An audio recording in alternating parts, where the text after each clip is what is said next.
On the second edition of RuPaul's Drag Race UK versus the World, Filipino powerhouse Marina Summers let them all have it. It's time to give these colonizers the chop.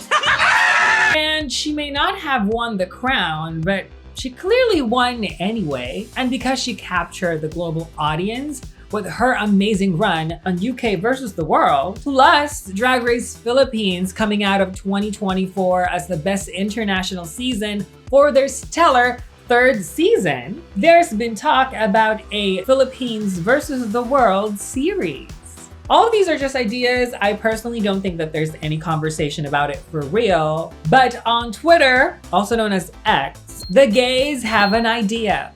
What if it was Drag Race Philippines versus the Colonizers? My name is Momo, and let's get into it.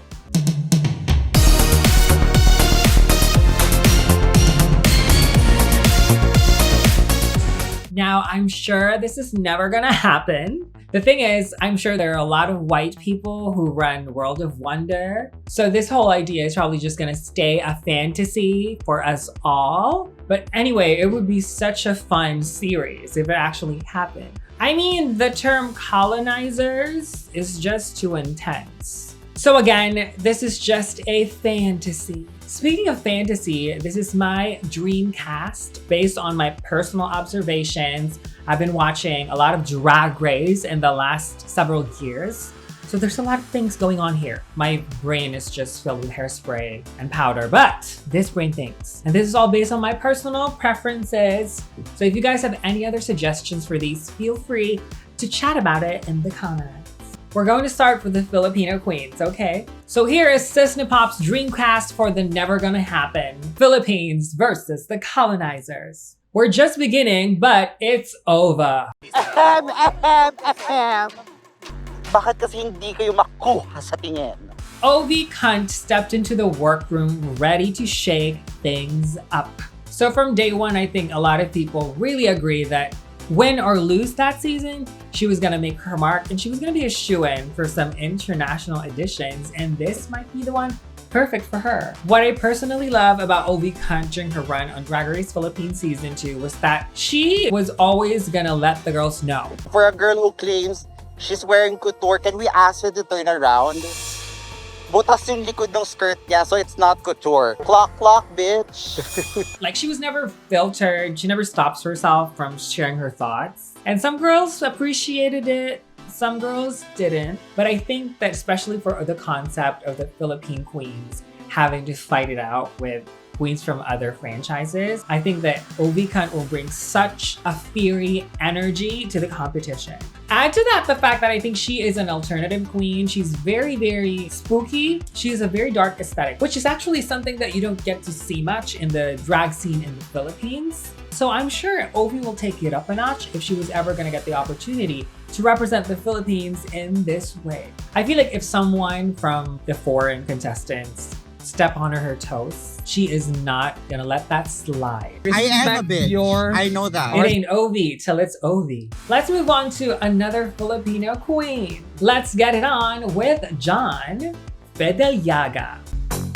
I'm really feeling the femininity in me, the pink, the feathers. When John Fideliaga was eliminated on the third season of Drag Race Philippines, Twitter was in mourning.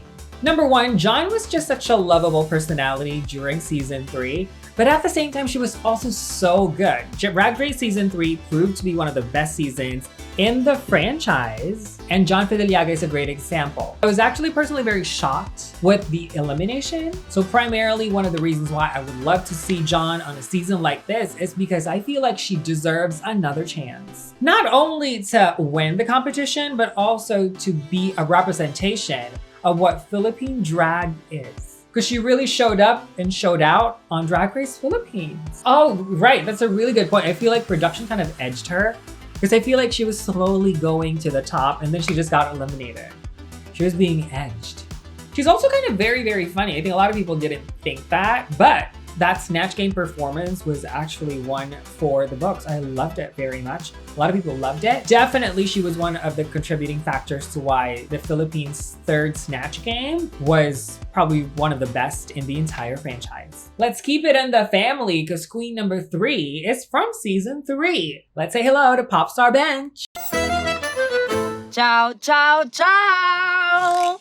Now, I know that they got eliminated back-to-back, Popstar Bench and John Fideliaga. And again, what a great season 3 was for the Philippines. And so almost every queen on that season was amazing. Similar to the reasoning of why we want to see John Fideliaga again, we want to see Popstar Bench again just because I feel like she got eliminated earlier than she should. But when I say that, when I think about it, who were they going to eliminate in that episode? I mean, at that point on Drag Race 3, everyone was just great. But that's just a testament to how talented season 3 queens are. And it will be nice to have 2 season 3 queens on this edition. Now for Popstar Bench, we all know that she is this amazing firecracker of a performer. I feel like she's gonna be one of those queens that whoever she lands in the bottom with, if she ever lands in the bottom, will be scared of. She's a great lip syncer. She's a great live singer. She's a great dancer. She's really, really funny. I mean, she did really well in the comedy challenges on her original season. So she's kind of a triple threat. I guess one of the sad parts about Popstar Bench's journey on her original season was the fact that she said that she just did not feel like the designers who she worked with for her runway package on her season did their best. And so she was going down the runway in the, I guess, questionable looks. So I feel like this might be a redemption for her because some of her looks, I could imagine the concept. They just weren't executed well. So now that she's been on season 3, and I'm sure her network has expanded, and I'm sure she will be a lot more involved in making sure that the garments that she wants to be made are made perfectly. I'm sure she's gonna bring it on Philippines versus Colonizers. Can you imagine that? Can you also imagine this, our queen number 4 from the Philippines? This queen was not eliminated by Mama Pao. I eliminated myself. Of course, I'm talking about the fabulous Miss Jade So. Hallelujah! Hi, Hunties, it's Miss Jade. If there is one queen that actually does not play by the rules when it comes to presenting themselves for the Drag Race canon, it is Miss Jade So. She is in a world of her own. Sometimes no one can understand her, but I understand myself, so that's the important part. She even has her own language. She really came out as probably the most entertaining queen from season 2, not only because she is drop dead gorgeous, but she really says the funniest things. And sometimes I don't even know if she realizes how incredibly funny and unique she is. She would be such a great addition to this kind of format because I feel like she's gonna bring the memes. And again, I don't think Miss Jade Soul comes into these things meme ready. I think she just is always being herself, and because of how unique her perspective is and her personality, she just is a source of so many clippable moments and iconic one-liners. But really what made me want Miss Jade Saw in a season like this is she has been traveling all around the world and she's been doing a lot of collaborations from queens from other Drag Race franchises. And it is always such a good time. I am always thoroughly entertained. Have you seen her videos with Mirage? Yes, girl! It's really, really funny. She really knows how to interact with people that really still injects her fun personality to like conversations, to activities, to music, to everything. So imagine her having it out with queens from other international franchises in the context of a competition. Now, is she gonna eliminate herself? One thing is for sure, Miss Jade Saw is gonna bring a lot of Filipina flavor. Last Filipino queen on the list is one of the OGs, Minty Fresh. Filipinas, fresh ka pa ba? Hi, my name is Minty Fresh. I am 18 years old. It would be remiss to not include a queen from the original Drag Race Philippines season on this list. So of course, we had to pick one. And there was a lot of good picks, but we settled on Minty Fresh because she is just iconic. And again, she's one of those queens who really does not let anything hold her back. If she wants to speak about something, she will speak on it. And again, we need that energy, especially in a season where we're dealing with other strong contenders, especially from other countries. I feel like Minty was at the center of a lot of drama during her run on season 1 of Drag Race Philippines. And I'm not entirely sure if she wanted that. I mean, I don't think anybody wants that kind of drama, but it did benefit her. I mean, drama can give you airtime, but I think especially a lot of the drama that Minty brought to the competition, some of it were like outside of the show. Like, you know, that like the boy drama with Marina and all that jazz. And I'm for sure Minty is also going to bring looks. She won the design challenge on her original season.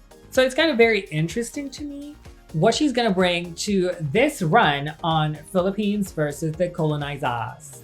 Now, because Minty is from season 1 of Drag Race Philippines, I feel like she has traveled around the world the most post Drag Race. And so she's had a lot of interactions also with these international queens. So she might have had friendships or she might have met all the other queens before the competition, and that might play a role. I mean, what format are we even gonna use for Philippines versus the Colonizers? Are they gonna have to vote each other out? What do you guys think? Let us know in the comments. Let's talk about diversity for a little bit, because like we could have chosen queens specifically just from franchises that colonized the Philippines, but of course we wanted to expand on that. So we picked queens from country franchises known to be colonizers in history. And it's also an act of choice to pick non-melanated queens because of the terminology that we have used, which is colonizers. We begin with the G of the G. Gigi Good. You.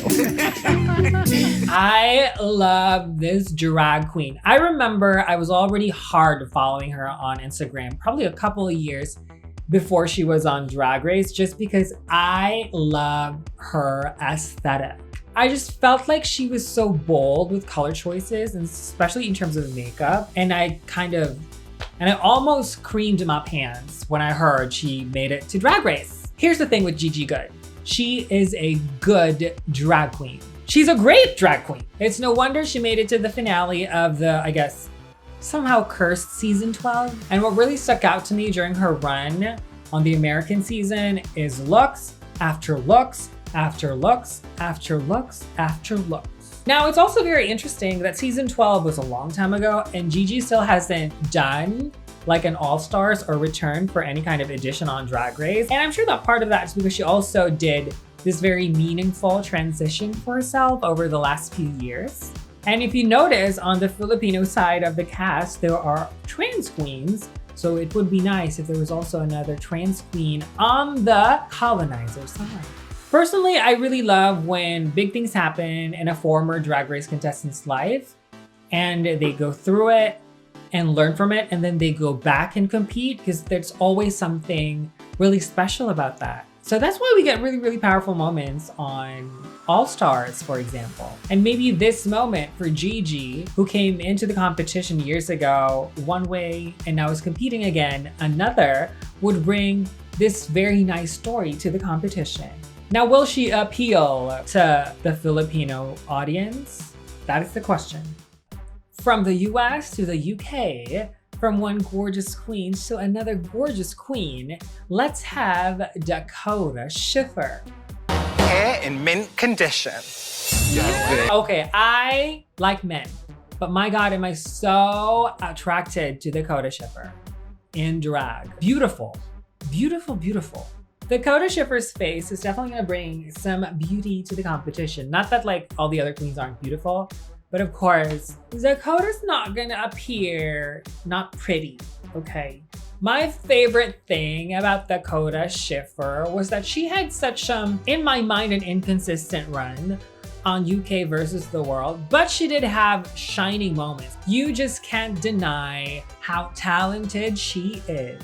Now, for me, one of the reasons why I would love to see Dakota on another season on Drag Race is because I don't agree when people said that she was robbed on her season on UK, but I do understand why it felt as though there's a little bit of unfinished business. I don't want to get into too much detail. I feel like you should just go ahead and watch the season for yourself, but it did to me feel like as a viewer that she was being nudged to be, I guess, the you know, the story of the season, the protagonist of the season. So because when someone is set up like that, you would think, oh, they're being set up for the win, or they're being set up for great things. And she didn't end up winning. So there's that question mark in people's minds. And I feel like, not that this is another chance for Dakota to prove herself. She has proven herself time and again.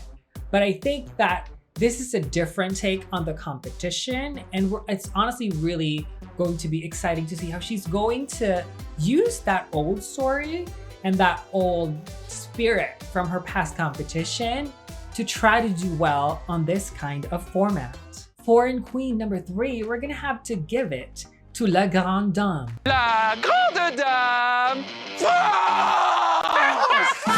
I fell in love with La Grande Dame on UK versus the World season 2, honestly, but I remember she already stood out to me when I did get to see her on her original season on Drag Race France. I mean, you can't miss her. She is this statuesque, gorgeous drag artist who's also very, very charming and very, very funny.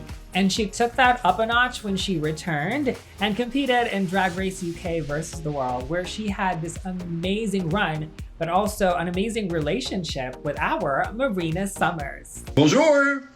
Mabuhay, bitch! Now, I would love to have her as an addition on this fantasy season, because there should be like a colonizer queen that the Filipino audience would root for. I feel like that brings a very spirited energy to the competition because the Philippines loves her. She has come to the Philippines to perform and everyone just adored her. And I feel like this run on Drag Race, whether she does well or not, is just gonna make them love her even more. Now, from what we've seen on both her runs on her 2 seasons, La Grande Dame is very kooky. Things go on in that mind, and so when you put her in a situation where not only does she have to represent her country, but also kind of appeal to a very unique culture like the Philippines, how is she gonna take that very colorful mind of hers and produce something super iconic? That's really interesting to me because I remember how funny her talent show was on UK versus the World. And it did feel like it was kind of tailored for that kind of competition. So I'm sure if she has the chance to do a Philippines versus the World kind of season, she's definitely going to come up with something that's also going to be super specific and very, very unique. And if they're going to be anything close to how she's performed here in the Philippines and all over the world, we are going to be in for a treat. Another gorgeous queen is in store. This is Foreign Queen number 4. It's Jurigi Derkli.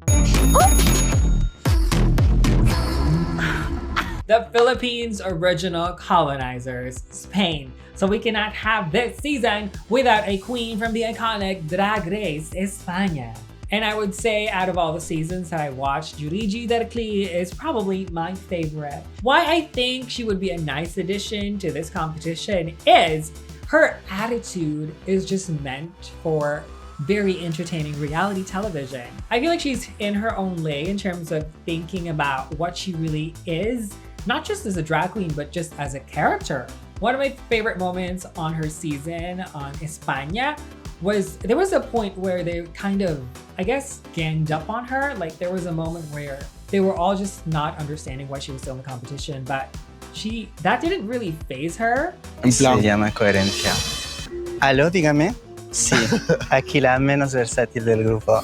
She used that and had an attitude that really just turned things around. I think she ended up winning the challenge, and there's something about that energy when we're talking about a drag competition and a reality show like Drag Race. Because I'm not really entirely sure if she does that on purpose to be, you know, as iconic as she is, to be, there's a level of nonchalant that she brings without seeming like she doesn't take the competition seriously, you know, and that's a very unique skill to have in Drag Race. To add to that, I think she has had one of the most beautiful and interesting exit moments in the Drag Race franchise. And if you don't know what I'm talking about, I'll just give you one word: opera.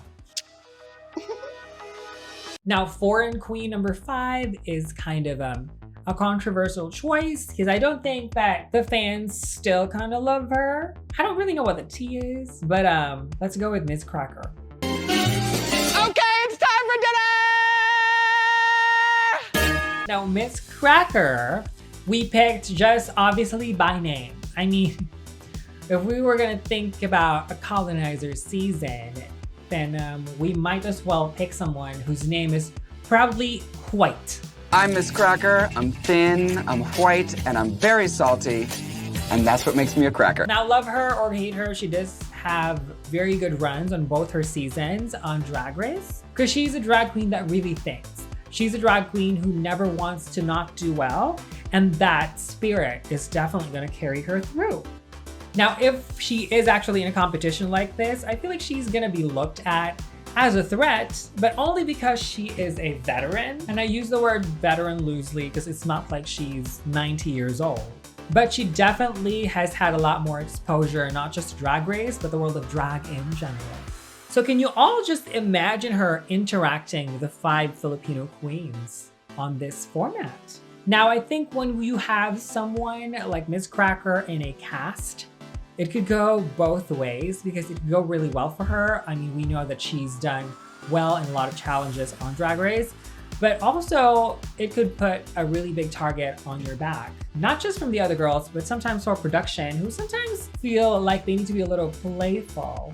Because a fall from grace does seem like a very interesting thing to see on shows like this. But again, this is gonna remain as a fantasy, so who cares? So I don't even know if we can actually put this video out because I feel like it's gonna be really touchy and controversial just because of using the words colonizer. Because there is a rich history of colonization all over the world. And let it be known, okay, we are not doing this to make light of that or whatever. There was just this funny discourse on Twitter about the fact that Filipino queens have been doing so well internationally, and then the Drag Race Philippines seasons have been making their mark all around the world. And so it would be kind of funny and interesting to have a concept for a Drag Race season where it's the Filipino queens against countries that have a history of colonizing. It's really, really funny. And this is inspired by, of course, Lorena Summer's really, really iconic entrance when she wowed everyone in Drag Race UK versus the World Season 2. But what do you guys think? Is this something that could be a possibility? Or do you think this season will never happen? Number one, because it is very touchy and I don't think a lot of queens will be comfortable being dubbed as a colonizer. Or also maybe because, you know, the Philippines does want to maintain some sort of exclusivity. So maybe Philippines versus the world is not something that will be filmed in the Philippines. And that's why I think, yeah, they should film it in like some other studio. But I don't know, we shall see. If you have thoughts about this particular idea, or if you have any other ideas about what kind of Drag Race versions can be done out there, let us know in the comments because we love hearing from you. And here at SISNE Pop, we love bringing Filipino pop culture to the world. And we have more videos to come, not just about drag, but a lot of Filipino pop culture realness. So if you don't want to miss any of that, subscribe to our channel. And I'm Momo, and I will see you all in our next video. Adios.